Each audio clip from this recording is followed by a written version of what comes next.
hot girls. I hope you're having a fantastic time because I am. So my name is Hannatu Asheloge and I'll be moderating this panel on money, power, choice, freedom. Really just the realities of Nigerian women. And with me, I have three amazing panelists. Please give a round of applause for them. That is not loud, a louder round of applause for them. So first, I have Simi Drey. Simi Drey is an award-winning broadcaster, actress, digital storyteller, who has worked with media brands in the UK and across Africa. Next, I have Yanmo Omorogbe. Yamu is the co-founder and chief operating officer at Bamboo. Please, a round of applause for Yamu. Next, I have Fiyin Toyo. Fiyin is a marketing and innovation leader, a brand strategist, and a global business growth expert. Please, a round of applause for Fiyin. Next, I have Winnie Titilayo Wessels.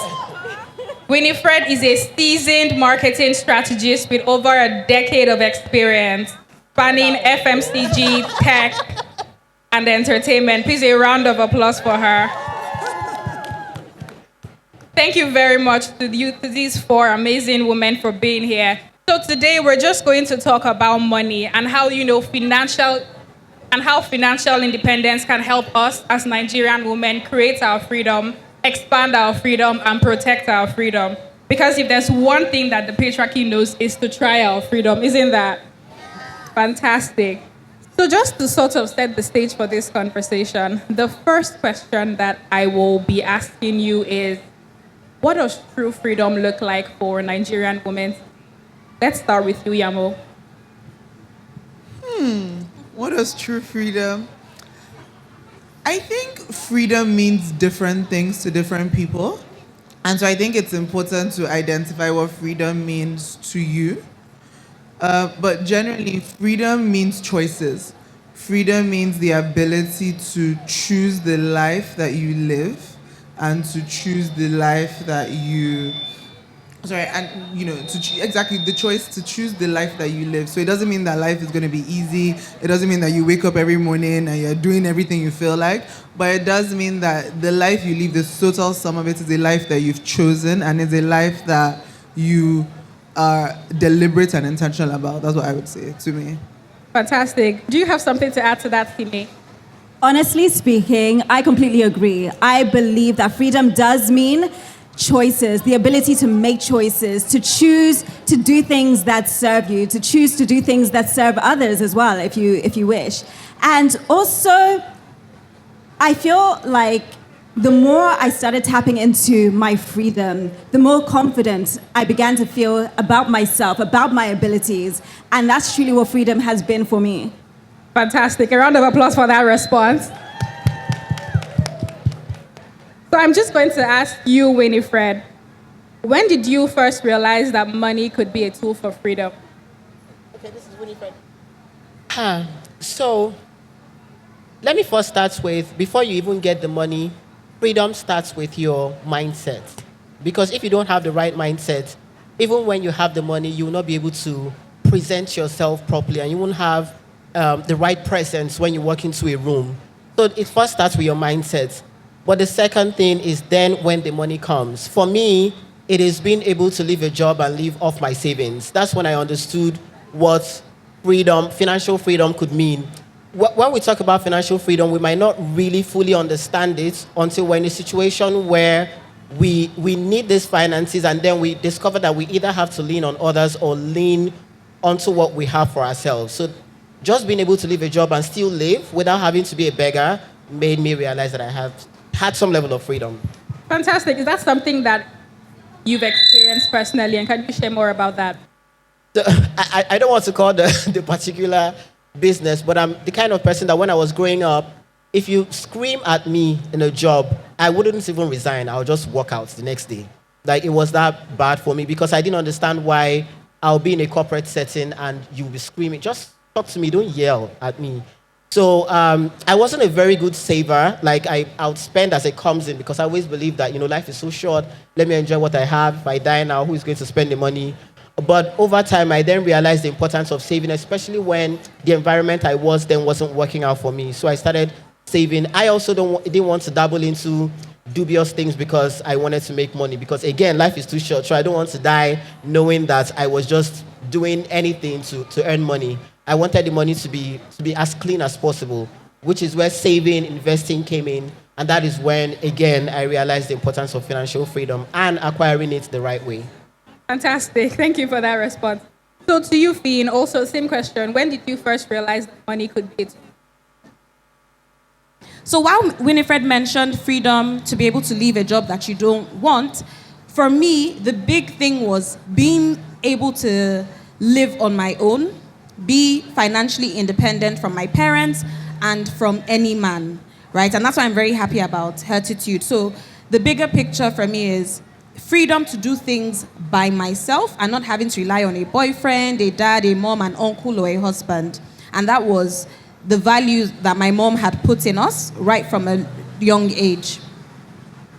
Fantastic. Thank you very much for sharing that. Can we relate to those answers?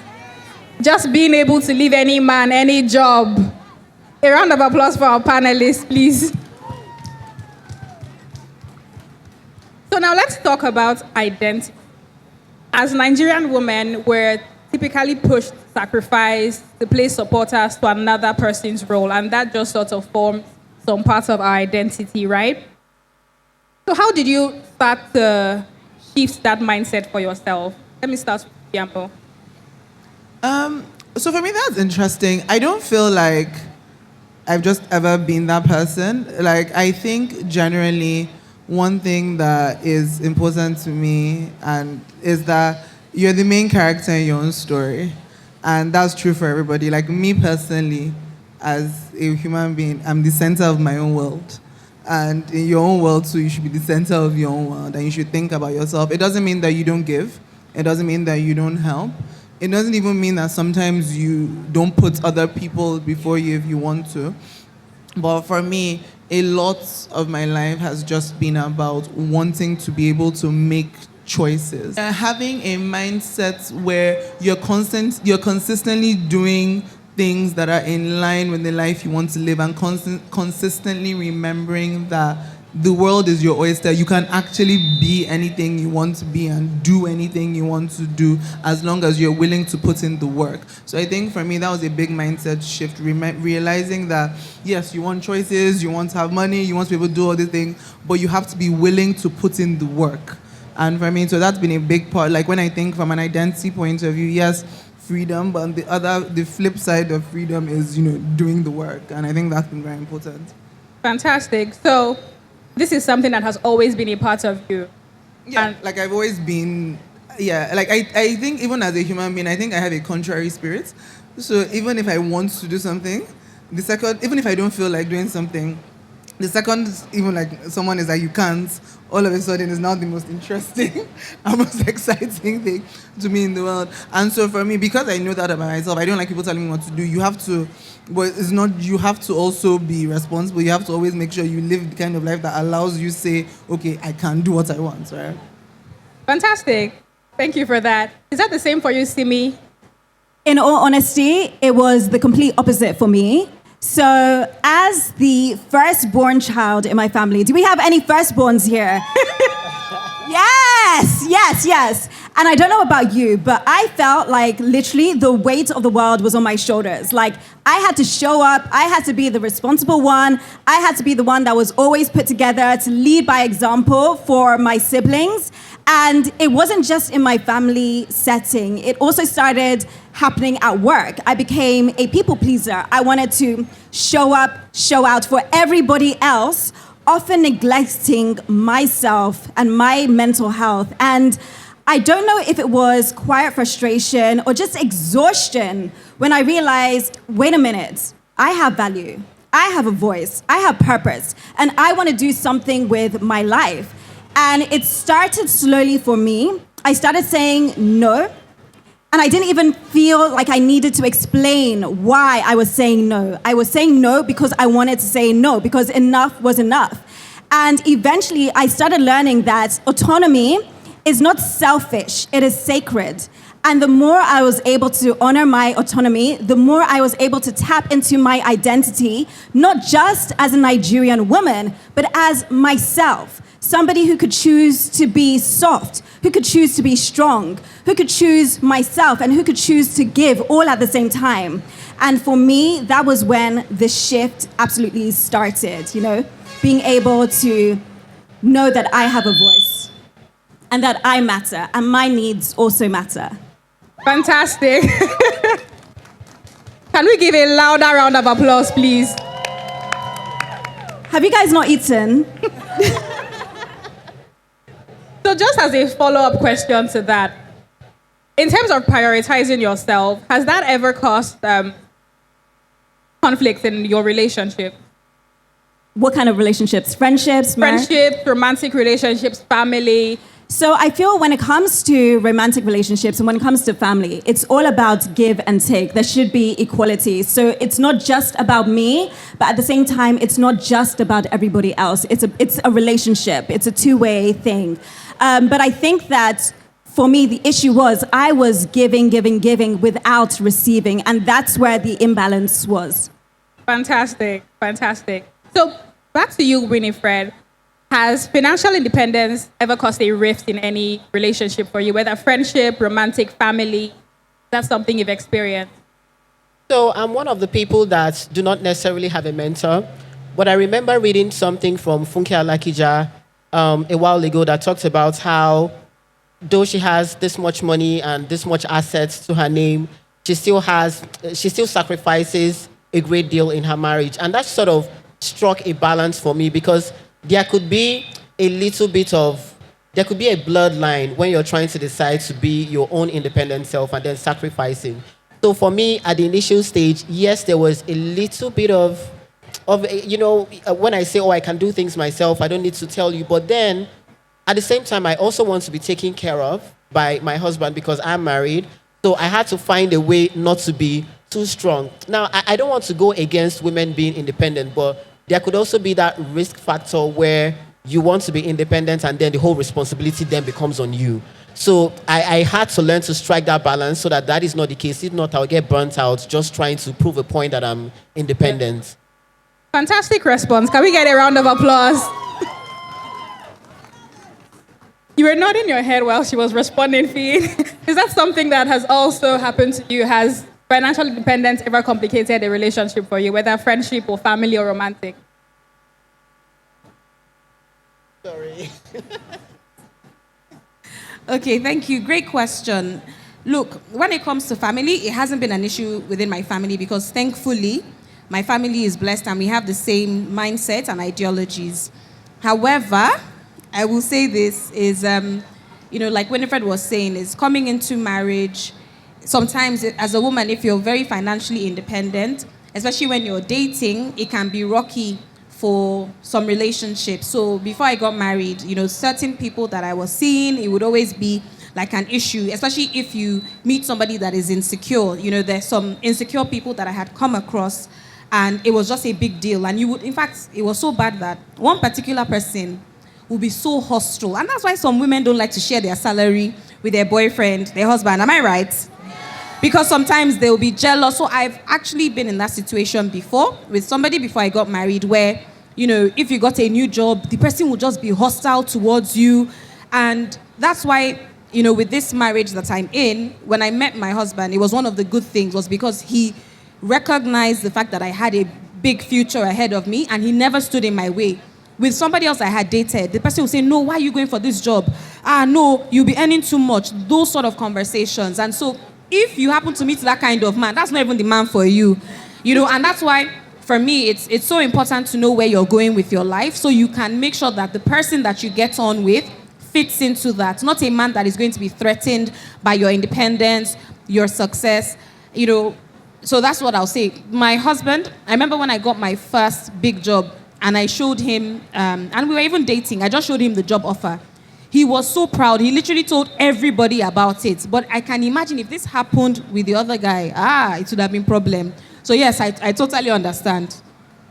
Can we get a round of applause for that response? A louder round of applause now. Abba. So now let's get into the power seat. And I'm going to be asking you this, Yamu. Has there ever been a time where you had to fiercely advocate for yourself at work, whether a promotion, a salary bump, decisions in the workplace? And how was that, just coming as a woman in the workplace? So I think generally, like, you often have to advocate for yourself in the workplace, like all the time. No, sometimes it's very obvious if we're talking about asking for a raise or even like trying to get a new job generally. So there's been times that I've had to ask for a raise at my previous job. Now I run a startup, so sometimes advocating for my startup looks like advocating for myself. And I think, as women, I even see it with people who work at Bamboo, where sometimes we're shy. I don't even know if shy is the right word. Or you see, like, when women are even for a job offer and you're trying to ask, okay, they're talking about salary negotiations and negotiating. Women are so much more hesitant to negotiate, or they want to ask for something and they're, using so many words instead of just saying, I want this, like, oh, if you don't mind, just... And so generally, I think what I always say to people is, just go for it. Remember that people that know less than you, people that deserve less than you, they're not shy. And beyond that, the worst thing that happens is no. And if you get a no, you are exactly at the same spot you were if you didn't ask anyway.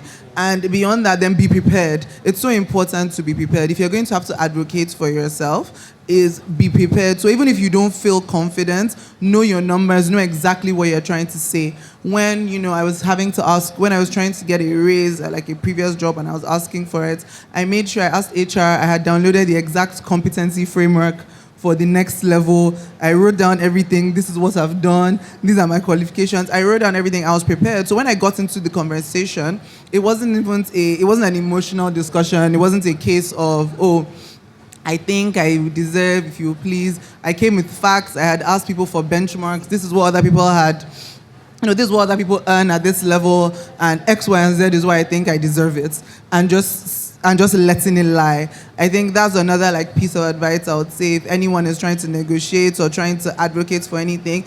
When you finish talking, just be quiet.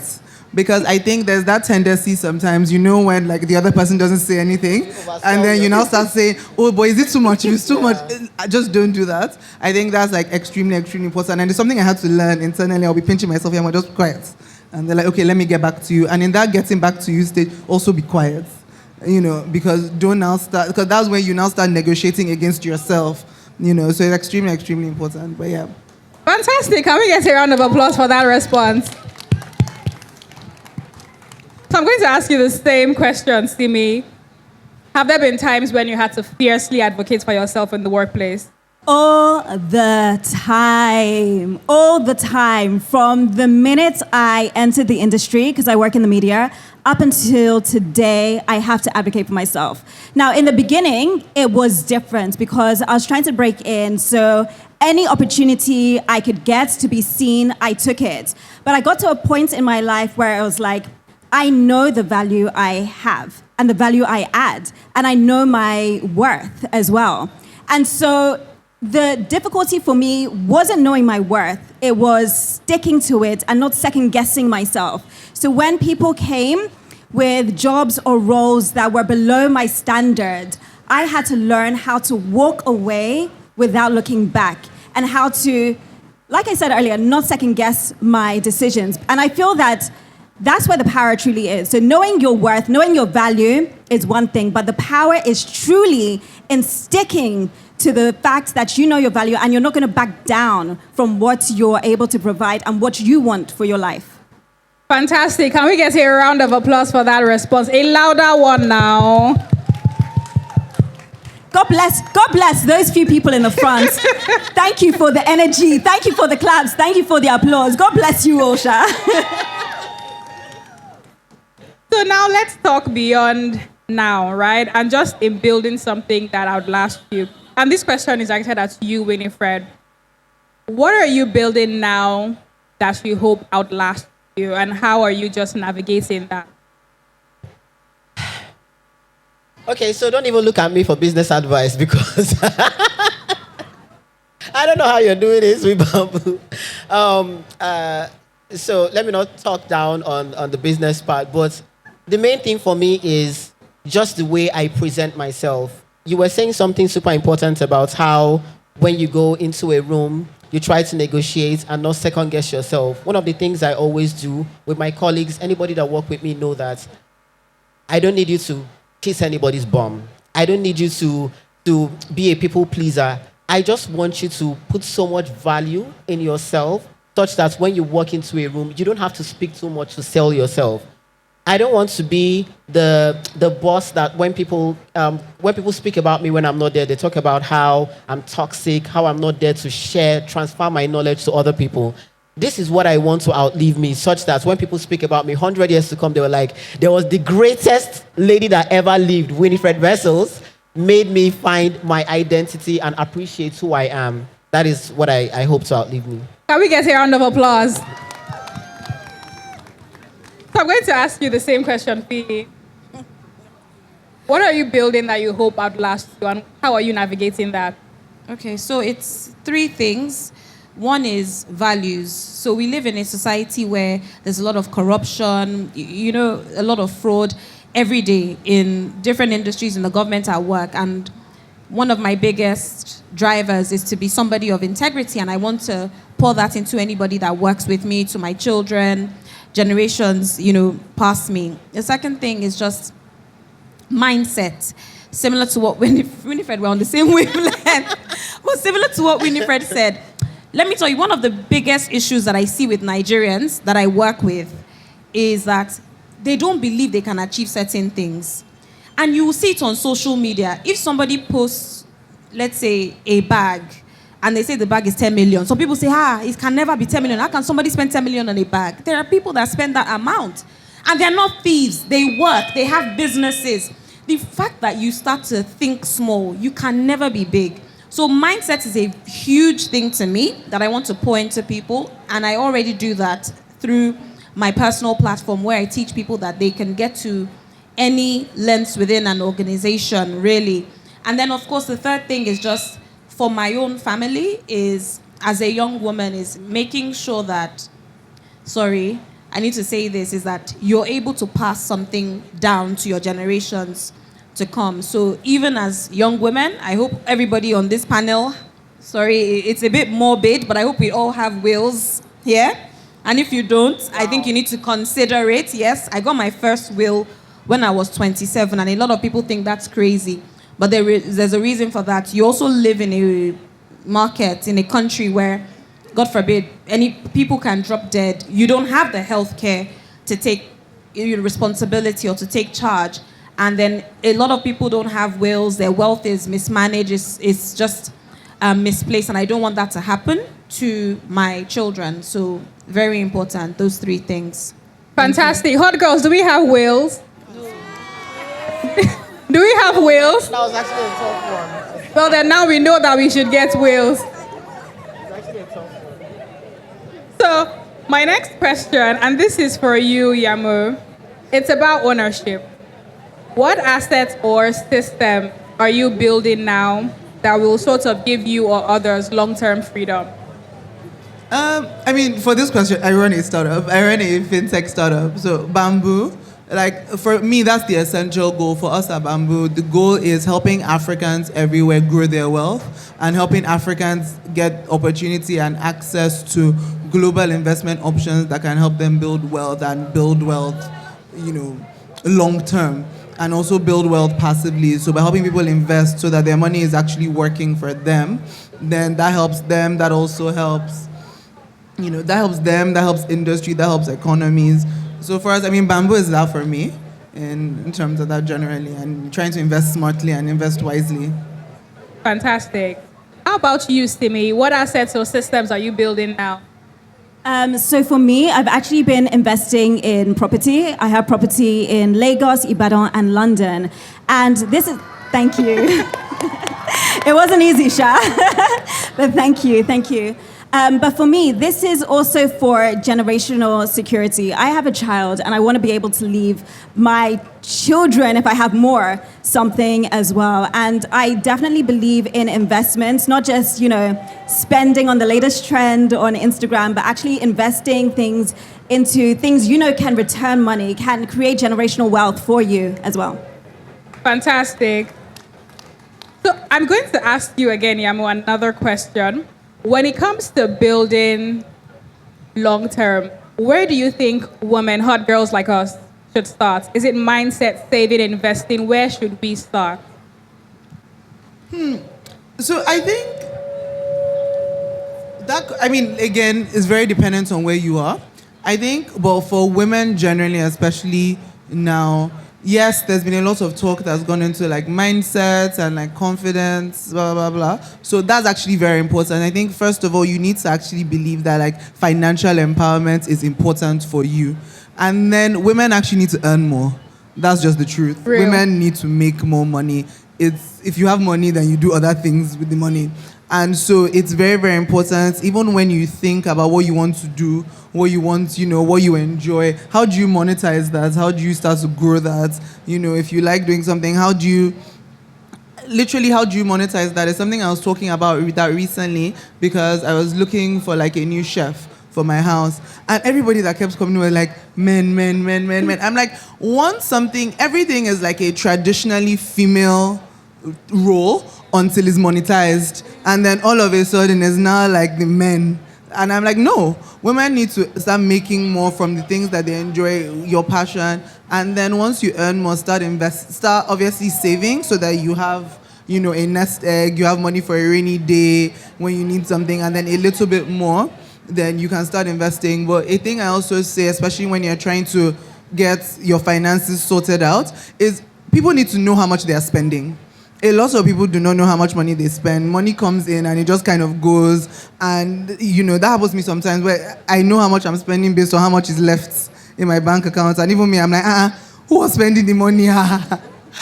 So it's so important to sit down and actually know how much you spend. Put everything in it. I want to do my hair. I want to do my lashes. I want to do my nails. I want to go out to eat X, Y, and Z time. I want to be able to buy clothes and actually know, okay, this is the amount of money I need. It puts life in perspective. It helps you actually sit down to realize this is how much money I need so that you can start doing what you need to do to earn more. And you can know, okay, this is what is now disposable income for me. And from that, your disposable income, try and save a little bit, start investing. On platforms like Bamboo, we let you start with as little as 10,000 naira. You can start getting invested. So you don't need to have a lot of money to invest. You just need to start today and let it just start earning returns little by little by little.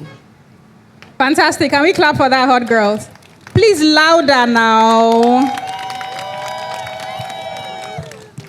So I'm going to ask you the same question, Winnie Fred. Where do you think hot young girls like us should start from when it comes to being financially powerful? So we've talked about the mindsets already. One thing that amazes me the most in this generation of women that we have now is just the ability to monetize every single thing from TikTok to fashion to dancing. It's amazing how young girls are already doing it. And I think we already have the mindset. It is just to maintain that mindset and be more conscious about it, because sometimes you're doing all of these things, it feels like, you know what, it's not a big deal. I'll have the time, I'll do it again. And before you know what's happening, you fall off it. And I have friends that I can even point to who, when we were in school together, were so big in businesses, but now are struggling. So if you know that you know something that you are good at, that you're monetizing, I would say maintain it. If you cannot identify that thing which is good, jump on the trend. It could be tech, it could be whatever it is that is there, jump on the trend first. And I can assure you that when you jump on the trend and you're beginning to earn your income, slowly you begin to, and as you expose yourself, your horizon will broaden. You will then begin to see that thing that is your niche and go after it. But that you don't know it now does not mean you should not do anything. Jump on the trend. Go through surf the web. It could be marketing. It could be tech. I've said it could be digital marketing. Whatever it is, jump on it first. Continue and keep going till you discover that thing that is your niche. Fantastic, isn't that? Please, a round of applause. Hot girls, you're not clapping. So to wrap up this panel, I'm just going to ask one last question to all of you. because I want every woman here to leave with something simple and actionable. So if you had to give us one financial tip or mindset to leave here with, what would it be? Money stops nonsense.